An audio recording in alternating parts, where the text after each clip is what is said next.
Welcome back to The Explainer. Today, we're diving into the epic, world-changing story of what happens when an unstoppable force finally meets a truly immovable object. We're talking about Constantinople, the city that changed history.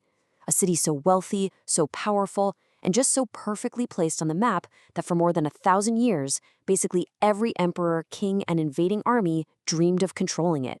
So how did one city shape the destiny of civilizations? I mean, for over a millennium, the single fortress city practically controlled all of global trade and defied massive empires. The really crucial takeaway here is understanding how its dramatic, violent fall didn't just end an era, but actually literally gave birth to the modern world as we know it today. Section 1. The Crossroads of Empires. All right, let's jump back to 330 CE. That's when Emperor Constantine the Great transformed the ancient city of Byzantium into his brilliant new capital. And to really grasp its power, you just have to look at its geography. Positioned as a physical bridge right between Europe and Asia, it locked down the planet's most vital trade routes. It was an absolute global trade hub. Imagine the sheer, unimaginable wealth flowing into these ports. We're talking merchants unloading silk from China, spices from India, gold from Africa, and all sorts of precious goods from across Europe and the Middle East. Section 2. The Unbreakable City Walls. Now, as you probably guessed, unmatched wealth brings constant danger. And that's exactly what made this city the ultimate immovable object. For centuries, the world's most terrifying empires, the Persians, the Arabs, Bulgarians, Crusaders, and even the early Ottomans, they threw absolutely everything they had at Constantinople. Yet thanks to brilliant engineering and secret weapons, like, that famous liquid Greek fire that could literally burn enemy ships right on the water, the city survived every single siege. Unbelievable, right? To get a sense of why it was so impenetrable, consider the sheer scale of the 5th century Theodosian walls. These definitely weren't your standard medieval fences. Breaking in meant surviving a terrifying multi-stage nightmare. Step 1, crossing a wide moat. Step 2, scaling a formidable outer wall. And then, Step 3, getting past a massive inner wall that was reinforced with nearly 100 towers. It was a total fortress. And safely protected behind those incredible walls thrived the absolute heart of the Byzantine Empire. It was this buzzing, cosmopolitan center where dedicated scholars worked tirelessly to preserve ancient Greek and Roman knowledge. Plus, it was home to masterful craftsmen who built architectural marvels. The greatest of these was the Hagia Sophia. Completed in 537 CE, its enormous, awe-inspiring dome amazed visitors for centuries.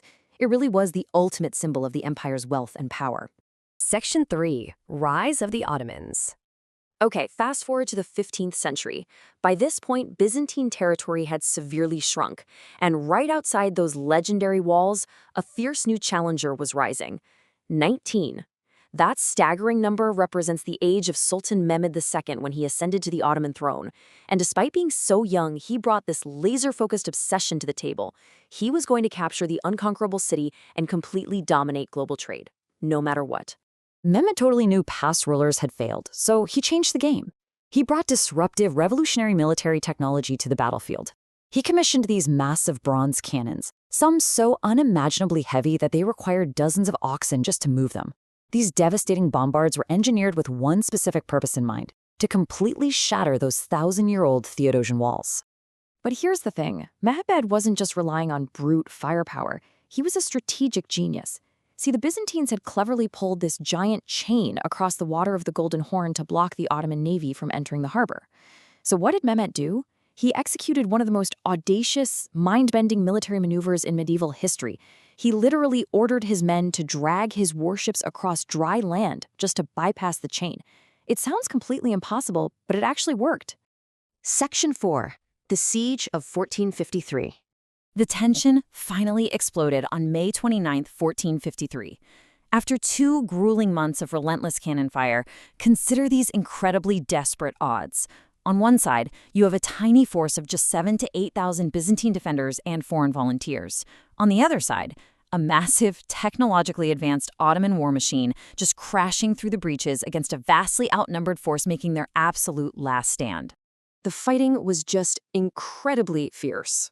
It is traditionally believed that the last Byzantine emperor, Constantine XI, absolutely refused to abandon his people. Instead of fleeing, he fought alongside his soldiers and died in the dirt with his men. It brought a tragic, yet undeniably heroic end to an empire, the continuation of the Eastern Roman Empire that had stood strong for more than 1,000 years. Section 5. A legacy shaping our world. So, the unstoppable force had finally broken the immovable object. Sultan Mehmed II triumphantly claimed his new capital. But why does this matter to you today? Well, the fall of this one city created the ultimate historical butterfly effect.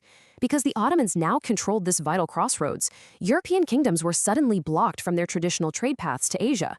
They were forced to search for entirely new sea routes, which directly sparked the global age of exploration. Those are the very voyages that mapped our modern world. Meanwhile, back in the city under Ottoman rule, Constantinople entered a vibrant new chapter. Sultan Mehmed II immediately ordered the city to be rapidly repopulated and rebuilt. The magnificent Hagia Sophia was preserved and carefully converted into a mosque, keeping much of its remarkable architecture completely intact. Over the centuries, the city evolved into Istanbul, the bustling transcontinental metropolis that seamlessly connects two continents today. Looking at this grand sweep of time, well, it's incredibly humbling, isn't it? From its founding by Constantine in 330 CE to the completion of the Hagia Sophia in 537, through to its dramatic fall to the Ottomans in 1453 and right up to present-day modern Istanbul. It is just fascinating how this singular bridge between East and West survived and adapted through the rise and fall of absolute superpowers. When you really think about it, empires eventually disappear, and kings are always forgotten. But cities like Constantinople, they leave a legacy that shapes humanity forever. History isn't just stuck in the past, it's the very foundation of the world we navigate today. So I'd love to hear from you. Drop a comment below and let us know, which legendary historical city should we explore next? Rome, Babylon, Petra, or maybe Alexandria? Keep exploring, keep questioning, and we'll see you in the next explainer.